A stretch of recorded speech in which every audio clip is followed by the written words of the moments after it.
اردو میں یوں ہوگا کہ یوتھ بلج جو کسی بھی ملک کی زندگی کے اندر وہ دورانیہ یا وہ عرصہ جس میں کہ نوجوانوں کی آبادی عمر رسیدہ لوگوں کی آبادی سے تجاوز کر جائے، ٹھیک ہو گیا نا، اسے کہتے ہیں یوتھ بلج۔ اب صورتحال یہاں پہ ہماری یہ ہے کہ اگر ہم اس کو اعداد و شمار کے تناظر میں اگر ہم دیکھیں تو پاکستان کی آبادی اگر 255 ملین ہے، فرض کیا یہ 25 سے 26 کروڑ کی آبادی، ٹھیک ہے نا جی، اور یہ دنیا میں 5ویں نمبر پہ ہیں ہم، یہ بڑی اہم بات ہے، یعنی کہ چین، انڈیا، امریکہ، انڈونیشیا اور ہم ہی ہم، ٹھیک ہو گیا نا، 5ویں نمبر پہ، یہ بڑی بات ہے، آپ سوچئے اس کو، اتنی تیزی سے ہماری آبادی جو ہے وہ بڑھ رہی ہے، اور آبادی بڑھنے کا تناسب۔ اچھا، اب اس میں ایک طرح سے فکر اس وقت پیدا ہوا جب اس آبادی کا ایک طرح سے تجزیہ کیا گیا تو معلوم ہوا کہ 64% لوگ نوجوان، یعنی 64% لوگوں کی عمر جو ہے وہ 30 سال سے کم ہے، 30 یا 30 سال سے کم، اور ان میں سے تقریباً کوئی 29% جو لوگ ہیں ان کی عمر 29 سال سے کم ہے 15 سال تک۔ دوسرے لفظوں میں پاکستان میں ہر 3 آدمی جو ہیں ان میں سے 2 نوجوان ہیں۔ اب یہ بات ہے نا جی فکر انگیز، اس کو کہتے ہیں یوتھ بلج جسے کہا جاتا۔ اب ہمیں بحیثیت قوم، من حیث القوم، اور ہمارے جو لیڈران ہیں ان کو بحیثیت لیڈرز، اور ہمارے جو سیاستدان ہیں ان کو بحیثیت سیاستدان، ہمارے جو معلمین ہیں ان کو بحیثیت ایک پروفیشنل، یہ سوچنا پڑے گا کہ یہ سینیریو دنیا میں بہت کم ہوتا ہے، ٹھیک ہے نا جی۔ مثلاً جاپان میں آپ دیکھ لیجئے، وہاں پہ بزرگوں کی تعداد زیادہ ہے، 80 سال 90 سال کے لوگ آپ کو بہت زیادہ ملیں گے، ہماری صورتحال الٹ ہے، ٹھیک ہو گیا۔ اب اتنے بڑے یوتھ بلج کو اپنے پاس موجود ہونا بھی ایک بہت بڑی نعمت ہے، اور اس کو سنبھالنا بھی ایک چیلنج ہے۔ اب اس چیلنج کو اپرچونٹی میں کس طرح سے تبدیل کرنا ہے، یہ ہماری ذمہ داری۔ اب ہم جو آپ کا سوال ہے یہ ان نوجوانوں کے بارے میں ہے جو کہ عمر رسیدہ لوگوں کو آؤٹ نمبر کر گئے ہیں، سرپاس کر گئے ہیں، کیونکہ وہ تعداد میں زیادہ ہیں اس لیے مواقع کم ہیں، اور اس میں سے بہت سارے جو نوجوان ہیں وہ تعلیم یافتہ بھی ہیں اور ان کو ایک طرح سے ان امپلائمنٹ کا سامنا ہے۔ تو اس ہماری بات چیت سے جو ہے نا اس چیز کا اندازہ ہو جائے گا کہ اس وقت ہمارے ہاں جو یوتھ ہے اس کی صورتحال کیا ہے اور تعلیم کے مواقع جو ہیں وہ کتنے ہیں۔ ماشاءاللہ جی، آپ نے بڑا اچھا ایک تجزیہ اور اعداد و شمار کے حساب سے آپ نے جو ہے وہ پیش کیا، بڑی معلومات حاصل ہوئیں۔ ایک اور سوال جو ہے وہ یہ بنتا ہے کہ علم کے حصول کے سلسلے میں جو ماضی اور حال کا تقابل جو ہے وہ کس طرح کیا جا سکتا ہے۔ ایک آپ کا زمانہ تھا جب آپ نے علم جو ہے وہ حاصل کیا اور تعلیم حاصل کی اور آپ ماشاءاللہ کامیابیاں اور کامرانیاں آپ کے حصے میں آئیں، تو ایک آپ کی اس نئی نسل کا جو ہے وہ بظاہر یہ دونوں ادوار جو ہیں ایک دوسرے سے متصل ہیں، لیکن اس میں ظاہر ہے کوئی فرق بھی جو ہے وہ ہوگا اور تفاوت ہوگا۔ ان دونوں کا اگر آپ جو ہے وہ تقابل کرتے ہیں علم کے حصول کے سلسلے میں، ماضی کے نوجوان کا اور آج کے نوجوان کا تقابل کرتے ہیں، تو کیا صورتحال سامنے آتی ہے؟ یہ بڑا دلچسپ سوال ہے، ظاہر ہے اس سے عملی طور پہ ہم لوگ گزرے ہیں، تو میں یہ دیکھتا ہوں کہ جب ہم لوگ پڑھا کرتے تھے تو وہ دور ذرا بڑا مختلف جو ہے نظر آتا ہے، کہ جیسے نوسٹیلجیا ہوتا ہے، اس کی وجہ کہ وقت کی رفتار اس قدر تیز ہو چکی ہے، اور خاص طور پہ پچھلے کوئی 100-150 سال سے یہ رفتار بہت ہی زیادہ تیز ہے۔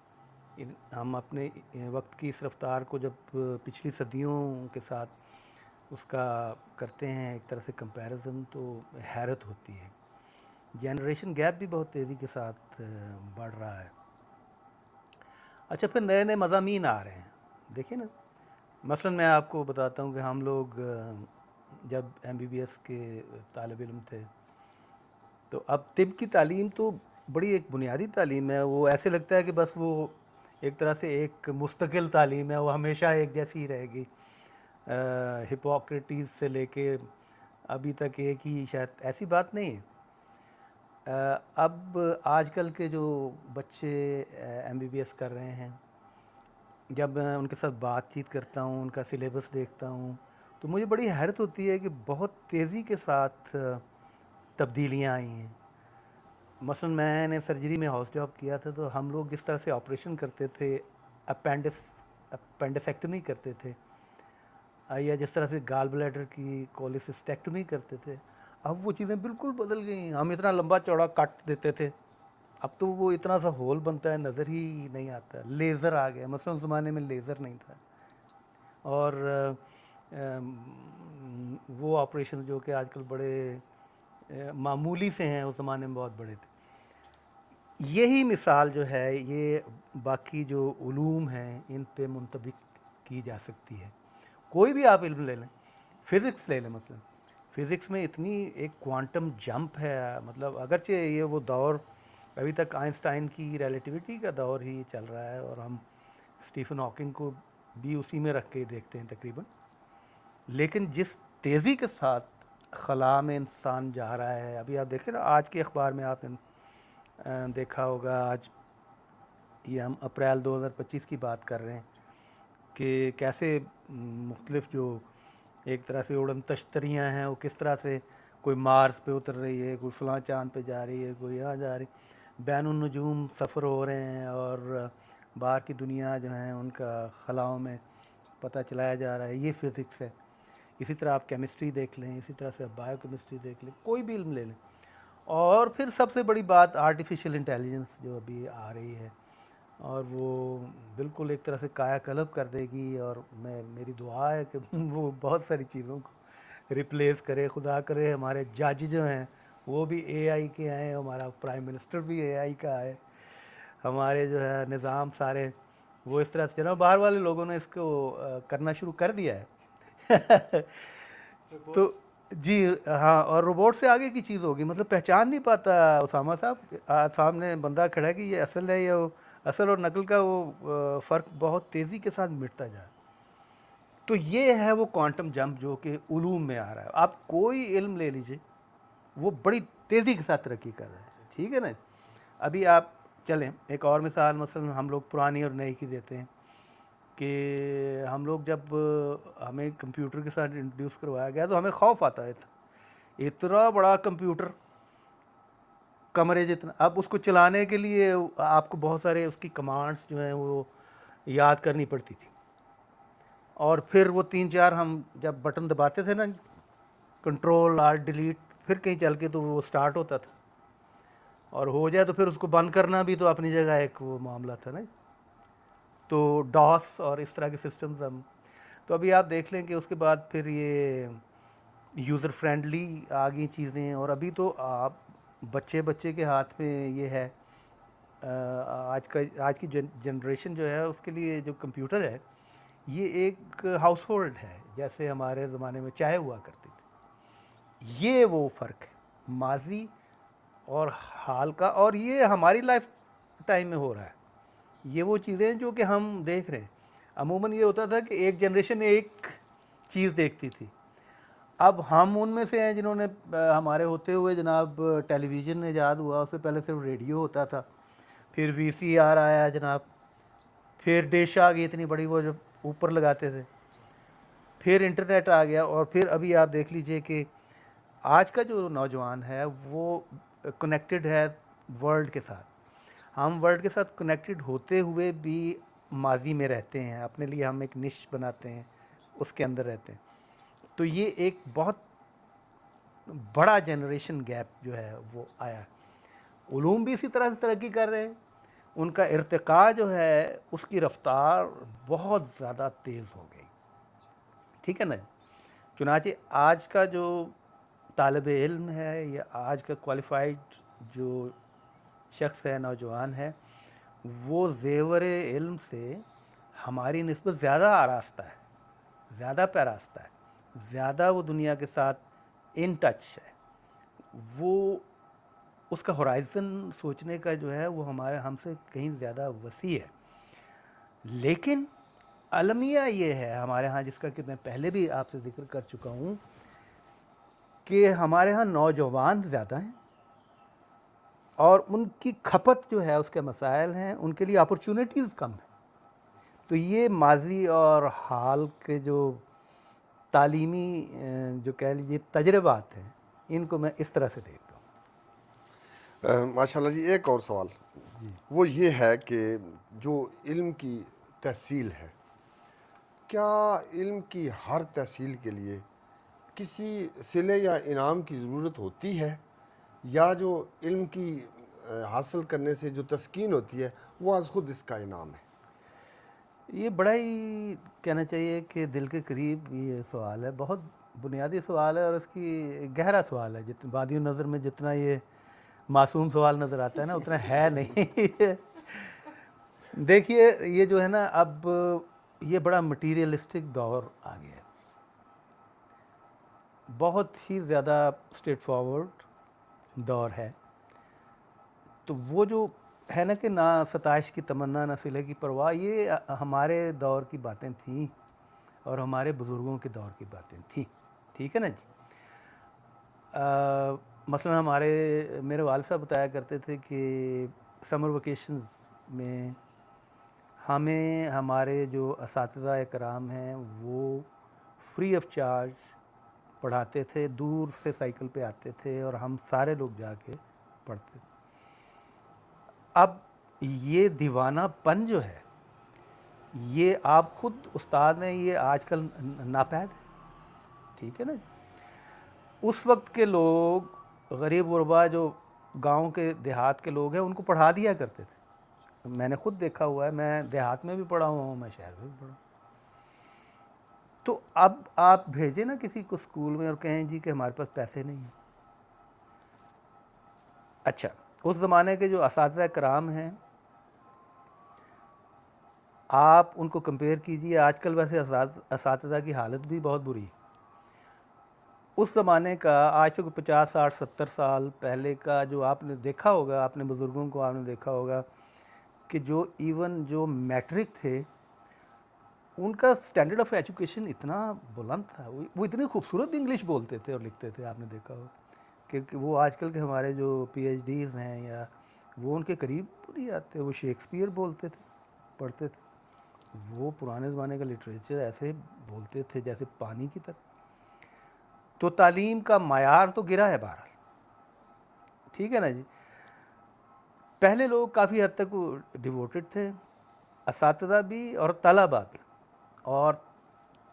اور طلبہ اپنے اساتذہ کی اسی طرح عزت کیا کرتے تھے جیسے کہ وہ والدین کی کرتے. مجھے آج دیکھ کے خوشی ہوئی کہ اسامہ آپ کی عزت اسی طرح کرتے ہیں جیسے کہ والدین کی جاتی ہے. آپ دونوں خوش قسمت ہیں، ورنہ یہ نہیں ہوتا، بالکل نہیں ہوتا.